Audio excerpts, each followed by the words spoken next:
Welcome to Career TV, proudly brought to you by the South African Civil Aviation Authority, which is the SACAA for short. I'm your host for today, Zandi Lendlela, and today we've got two awesome guests in studio for you, which are accident and incident investigators. But before I speak more on that, let me just briefly explain to you who the SACAA is, or what they do rather. The Civil Aviation Authority is the regulator of the aviation industry. They're responsible for regulating aircrafts, airlines, ATOs, which are like your flying schools, and they're also responsible for issuing personnel licenses like pilot licenses and licenses for air traffic controllers. So today now I'm going to hand it over to our wonderful guests, which I'm going to introduce. We have our beautiful lady here, Ntabiseng Malumeja, and we've also got a gentleman on the right, which is Obringwan. Welcome to our guests. Thank you, Zandi. Lovely to have you.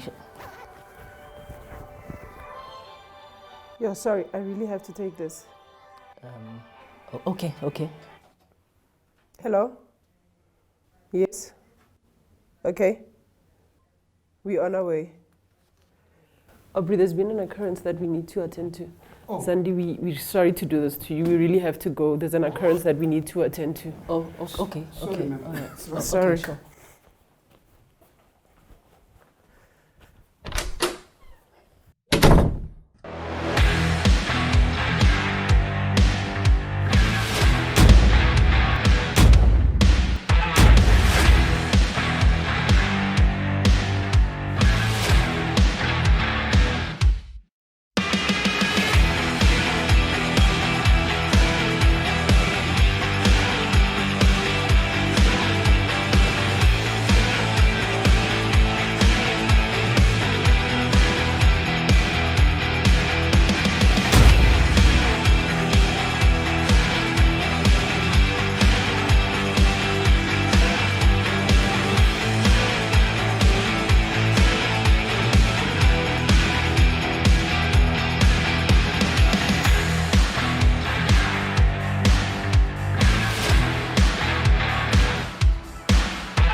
Welcome back, ladies and gentlemen.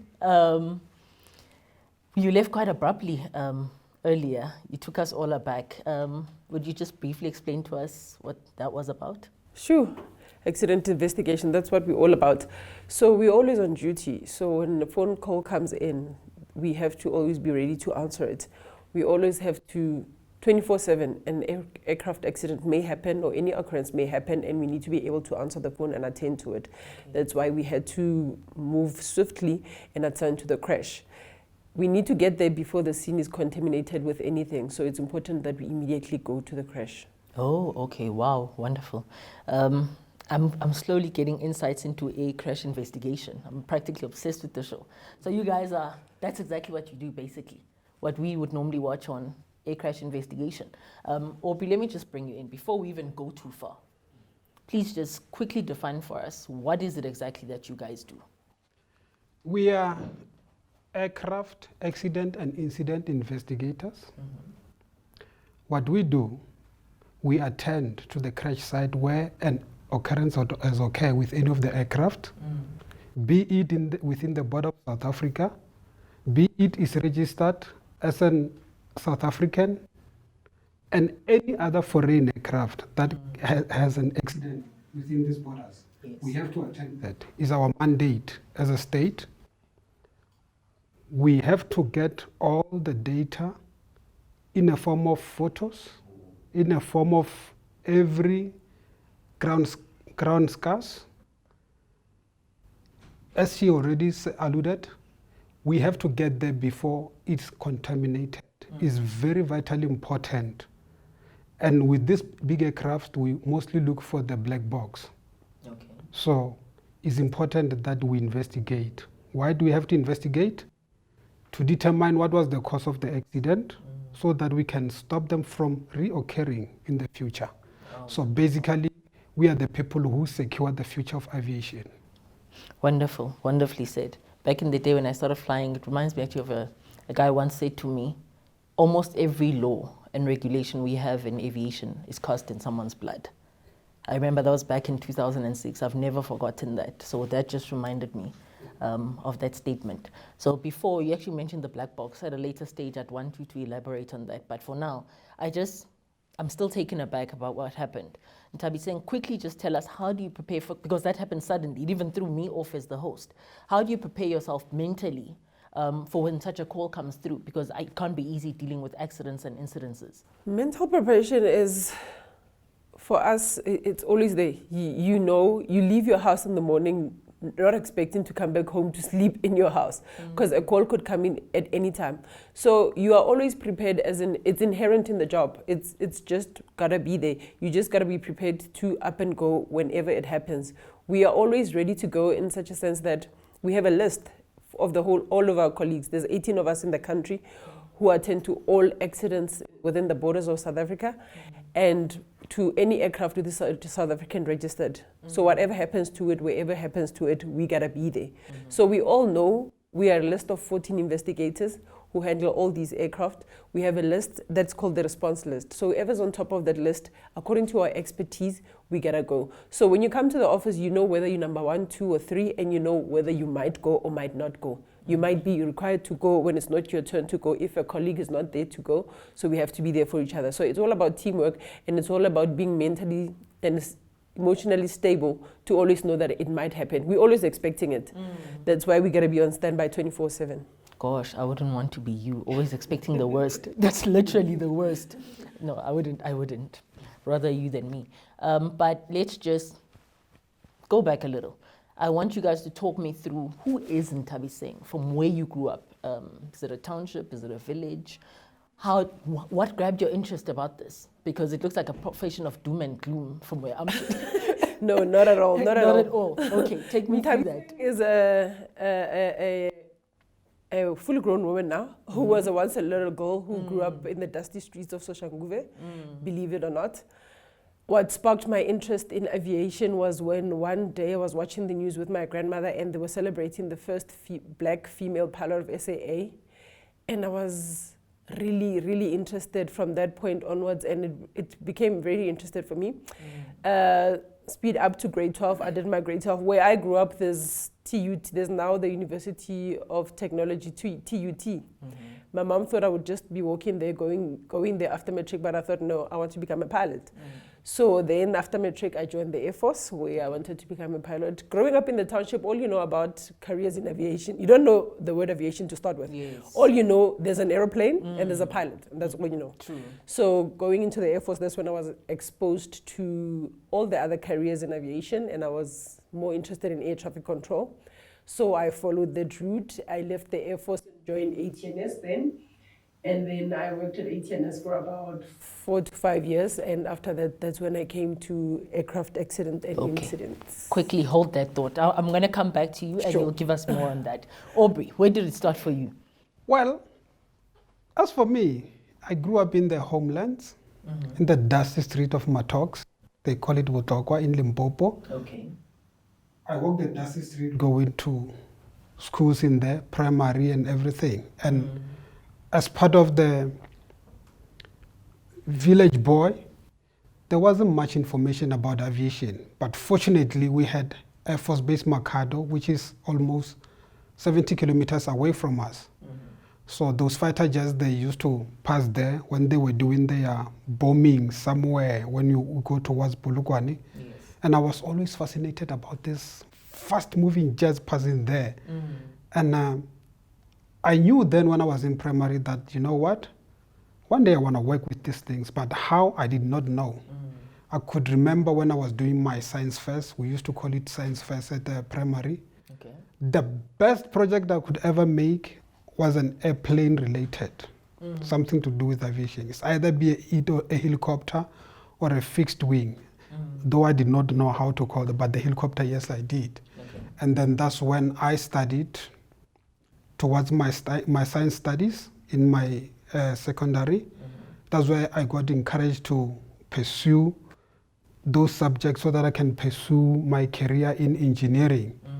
And I decided when I went to tertiary, when I was preparing to go to tertiary, that, you know what, I want to be either aeronautic engineering. Because that's when I was lucky to have technology. I started focusing on checking the careers, so researching, and I came across aeronautic engineer. It was very fascinating for me actually to read the name also, and I realized there were people who were designing aircraft, and that's where my passion was. If I could make them with simple wires, why can't I design them? I pursued my career with Vaal University of Technology. I studied mechanical engineering, and my stream was based on aircraft technology and aerodynamics. That's when I knew, I know, I'm going to do that. This is the path you must pursue. That was the path, yeah. Wonderful. Now, I love that you mentioned your journey in terms of the educational aspect. I want us now to just zoom in on that. Now, I'd like you guys to take us from, for example, high school. What subjects did you need to do in order to be able to pursue this line of work? From high school, I don't know how between yourselves you can explain maybe from the high school aspect, the subjects, the requirements, if there are any, and then tertiary, what course would one pursue in order to end up as an investigator within the aviation sphere? Okay, from high school, I did maths and science and English. Okay. And then when I joined the Air Force, the requirement was maths and English. And then when I went to ATNS, it was also maths and English. In these terms of today, they say they want a level 4 for English at ATNS. And to get into aircraft accident investigation, you need to first have a background either as a mechanic, a pilot, or an air traffic controller. Okay. So coming from one of those streams gives you the background to be able to do the job. So that's the subjects that you need to do. It's mostly maths and English, maths and science as well. Okay. And for you, Aubrey, what was your journey like? Yeah, well, like I said, I mentioned earlier, I got encouragement with my teachers. They encouraged me to do maths and science. Okay, in high school? In high school, yes. Because if I can remember, in my Form 2, I don't know what they call it in grades now, grade 10, but that's the reality about me. So that's the reality about me. That's grade 9, yeah, grade 9, yes. Yes, grade 9. It was Form 2 then. I was good in history and others, and I was just a bit playing with maths and science. And at the end of the year, when they saw my marks, they said, you must pursue history. I said, no, I'm going to pursue this because my teacher in primary told me to do maths and science. And there and there, the next year, grade 10, that's when I shoot with my maths and science. And I was that guy who was really focused until I even joined the tertiary, Vaal. After Vaal, after my S4, that's when I joined the Air Force like she did. And I think I joined Air Force a year before hers. So that's when I pursued my artisanship in the Air Force, because that was the only trade that I could do by then in my entry level. Okay. Though I was qualified to can pursue the aeronautic, but I wanted to focus there because I so wanted to work on aircrafts. Okay. So I became an aircraft mechanic. Okay. Yeah, with the Air Force until I even qualified. I got my artisan certificate, and then later I graduated and I was made an engineer. Yes. Okay. So interesting journeys. You end up becoming an engineer. So then how are you guys sitting here as accident and incident investigators?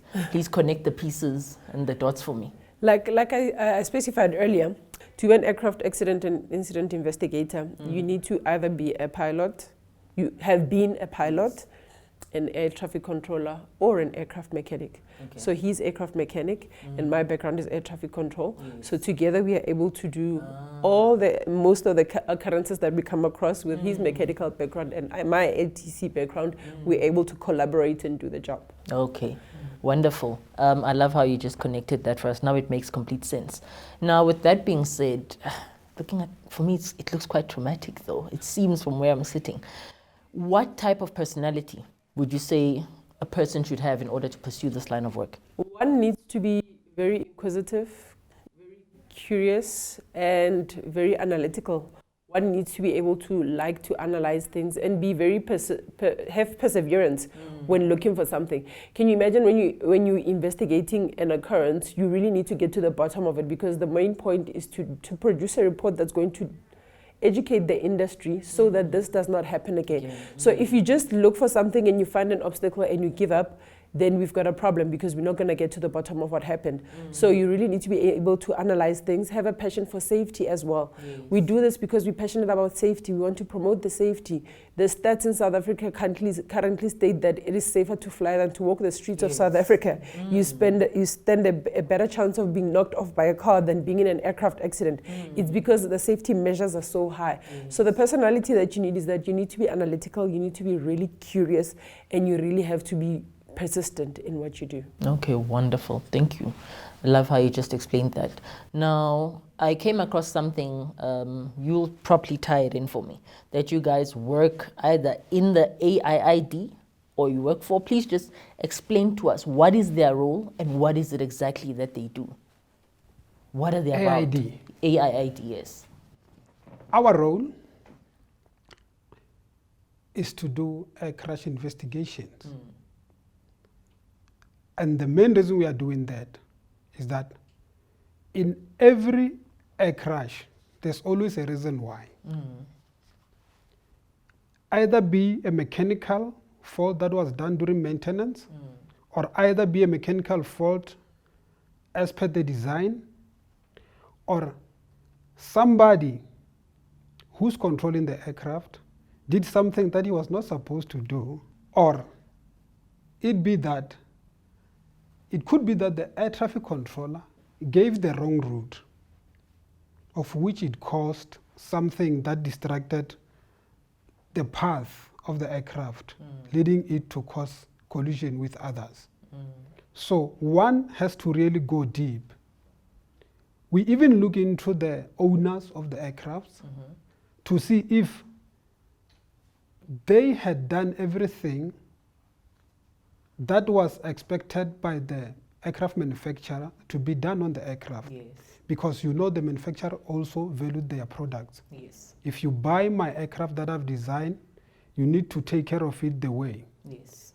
Just like people, you go to doctors when you feel sick, the machine don't talk. Yes. Their maintenance are scheduled as per annual and other hours, whereby you cannot miss those checks. Okay. Because if anything goes wrong in an aircraft, when it's up there, you are not going to park on the side. No. Whatever goes up must come down. Definitely. So it is quite important that everything has to be done accordingly. The pilot has to be licensed accordingly. They have to be trained accordingly. So in an air crash investigation, we look into those things, all aspects. We don't leave any stone unturned. Yes. Okay, wonderful. Just quickly, maybe a minute each, what would you say have been the challenges? Maybe one can take the highs, what you've loved about being here, doing what you do, and maybe the other one can talk to me about the challenges that you've encountered. Just a minute to two. Okay, the highs I'd say is you learn every day. So it means you're growing every day. Every accident is different. It's got different circumstances. You learn a different aircraft type almost with every accident. You learn very different systems. So you broaden your knowledge all the time. And we travel a lot. The traveling is great. I like to travel. So the traveling is also great. So he loves it too. So that's the highs that I can think of. Yeah.